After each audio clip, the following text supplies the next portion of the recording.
The memory usually starts the same way. A cold Christmas morning or a birthday tea, sometime in the late 60s or 70s. The carpet hidden beneath wrapping paper, grown-ups watching proudly from the sofa. You lift the box, feel the weight, hear the clatter inside, and nobody looks worried. In fact, they're smiling. Today, those same toys would make people pause, maybe even gasp, before letting a child anywhere near them. So, how did they ever find their way into British homes? Most people never realized just how different the rules were back then than we ever imagined at all. A Britain still finding its feet after the war was a place shaped by rebuilding and belief. Streets were busier, homes were smaller, and money was carefully watched, yet optimism quietly filled the air. People trusted makers, trusted neighbors, and, most of all, trusted children to learn by doing. Toys were not wrapped in pages of guidance or bright warning labels. They were seen as tools, almost lessons in disguise, meant to build confidence, independence, and a sense of self-reliance from an early age. Parents expected children to get on with it. If something felt tricky, you worked it out. If it broke, you fixed it or did without. That mindset shaped playtime as much as school or home life.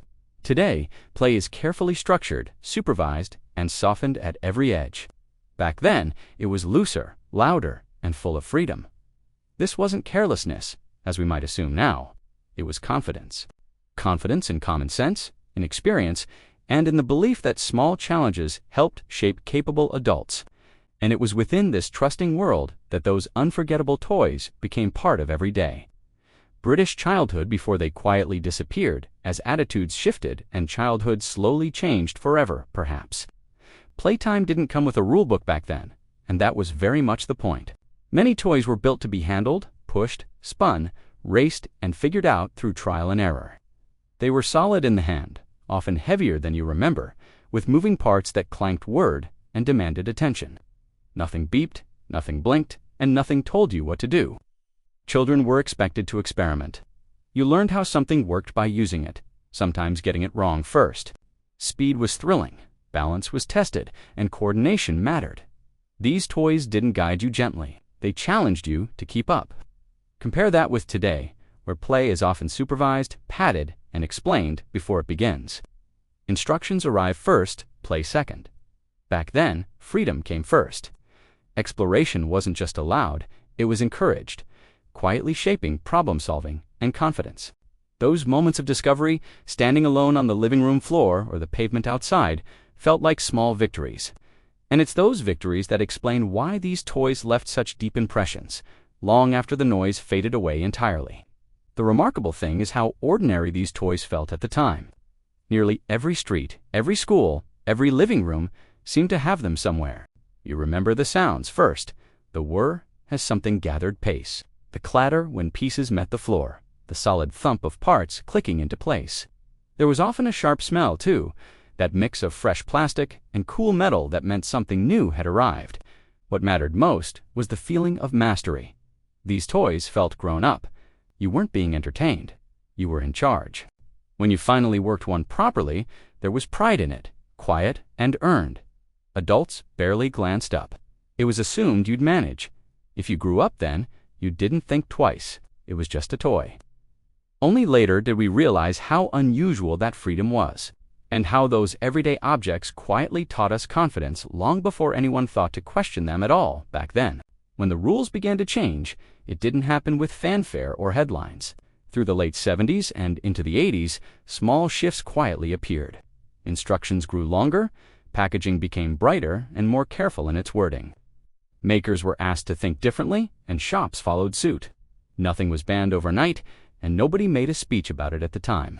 Parents noticed little by little, a toy that once felt normal now came with guidance. A familiar design returned, slightly altered, softer around the edges. Playtime itself started to feel more supervised, more planned. Childhood was being reimagined, piece by piece. By the time people noticed, they were already gone. The older toys slipped from shelves, replaced by safer versions that looked similar but behaved differently. It wasn't a loss, announced aloud, just a quiet turning of the page. And with that turn, something about British childhood subtly changed, preparing the ground for a very different relationship with play. What those toys really gave us was never about danger. It was about trust. Trust that children could judge, learn, and grow stronger through doing. Parents trusted their instincts, and children trusted themselves. You remember the small knocks, the trial and error, the moments when something didn't work and you tried again anyway. Each mistake taught patience, balance, and confidence. Figuring things out alone mattered. There was satisfaction in mastering something without being shown every step, in solving a problem with your own hands and mind. That kind of play quietly built resilience and curiosity, long before we had words for either. Today, childhood often comes with reassurance built in, but back then, reassurance came from success earned the hard way.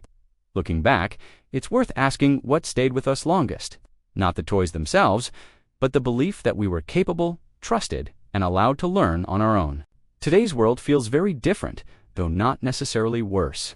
Play is safer, quieter, and carefully shaped, reflecting modern values and modern fears. Yet it's hard not to wonder if something intangible slipped away along the journey. Those old toys asked more of us, and perhaps gave more back in return. What did they teach us beyond play itself?